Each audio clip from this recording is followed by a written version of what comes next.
So you're sitting on a cash pile, but investing feels risky. Markets are volatile, and after years of getting to a place where you finally have wealth, the last thing you want to do is gamble the outcome. So here's the thing.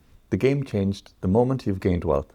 Your biggest risk now isn't business volatility, it's wealth erosion. And when you study where high net worth individuals actually keep their money, when you track family offices and the ultra wealthy, they overwhelmingly tilt towards one asset class, and that's equities or stocks. Not because they love risk, but because the system is structurally rigged to reward investors in equities. So in this video, I'm going to explain to you why you need to get invested as soon as possible and why the smart money defaults to equities, and how the wealthiest investors position themselves to win over decades and not just quarters. I'm going to walk you through 4 structural forces that will help you make a decision on your next steps of where to invest your money. These aren't trading hacks, they're deep macroeconomic truths. And at the end, there's a bonus. I'll give you an idea about how you should be thinking about allocating your wealth as a high net worth individual.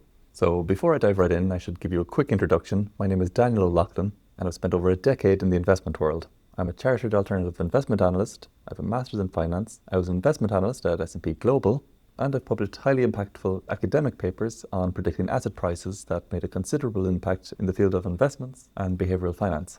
But more relevant to you, I've spent years studying the wealth strategies used by the elite investment managers that protects capital and grows it.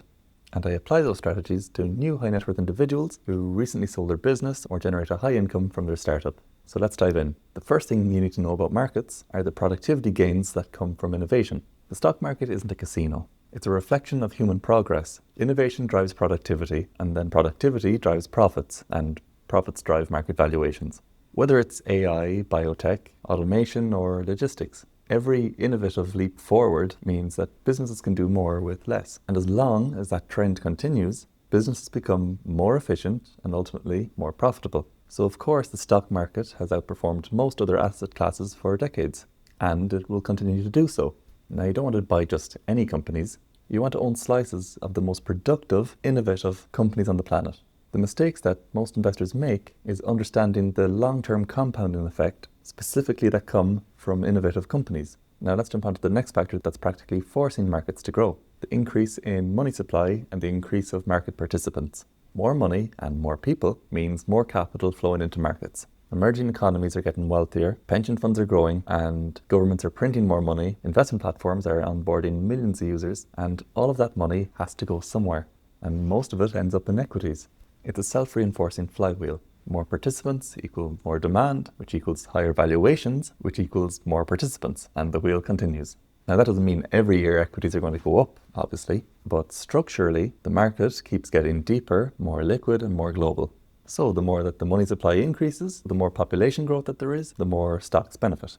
Now the third important point to note in markets is natural selection. This is a crucial point. The market constantly deletes its losers, and the S&P 500 index fund that you invest in today isn't the same as it was 10 years ago. Every quarter, the laggards get removed and then replaced by stronger and faster growing companies. Global markets are ruthless, and that ruthlessness works in your favor as long as you're invested in the right places. This is why the market can go for decades, even though individual companies fail constantly. The market evolves, it adapts. Companies constantly improve and innovate and also grow to maintain competitiveness, therefore resulting in market growth. And then finally, the fourth point is currency devaluation. It's the elephant in the room. This is an obvious one, but you really have to understand it. You probably know that central banks target a 2% inflation rate. So what that means is that they're deliberately decreasing the value of cash every single year. Having annual inflation helps grow an economy when it's kept low around 2%. So it's not a bug, it's a feature. Therefore, if you are holding a large amount of cash, you're accepting a guaranteed loss in purchasing power. Now the rich aren't stupid, they know this, so they migrate towards assets that absorb inflation and outperform it. Studies have shown that equities tend to outpace inflation over the long term. Investing isn't just about growing your wealth, it's about not getting robbed slowly.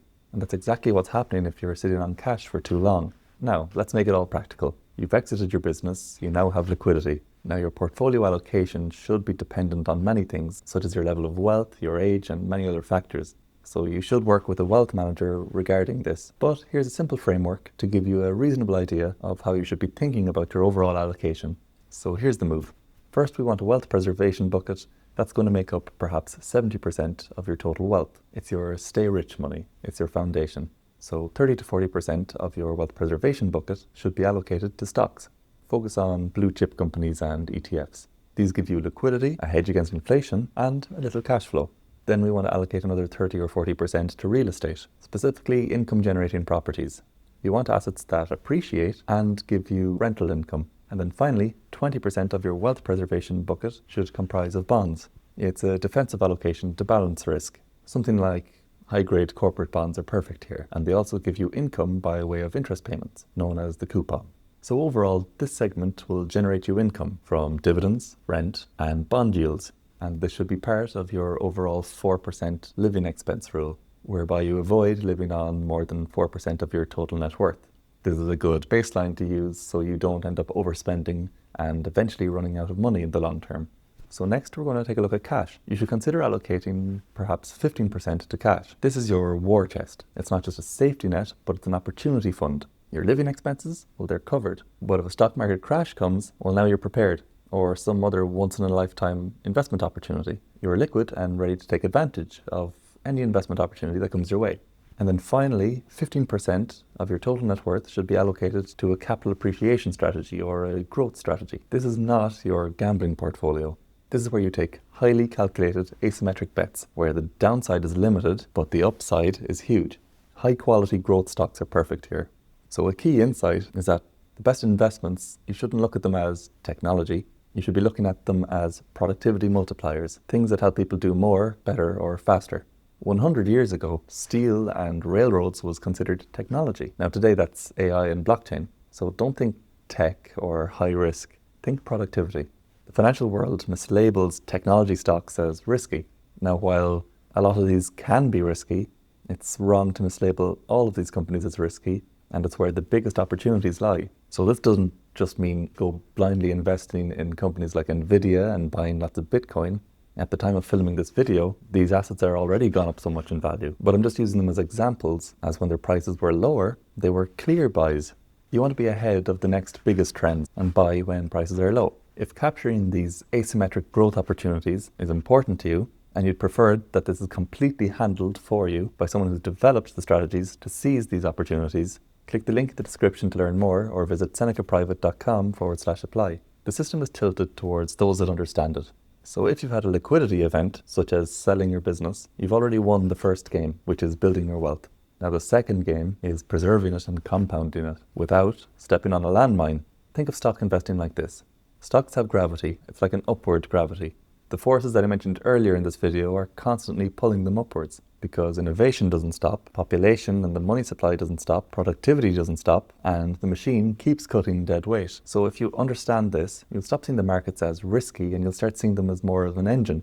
So now that you know that you need to get your money invested, feel free to check out more of the videos here on our YouTube channel. And again, if you don't want to learn how to do this all by yourself, you might benefit from access to our exclusive private wealth desk. So feel free to click the link in the description or join senecaprivate.com/apply. And I'll see you in the next video.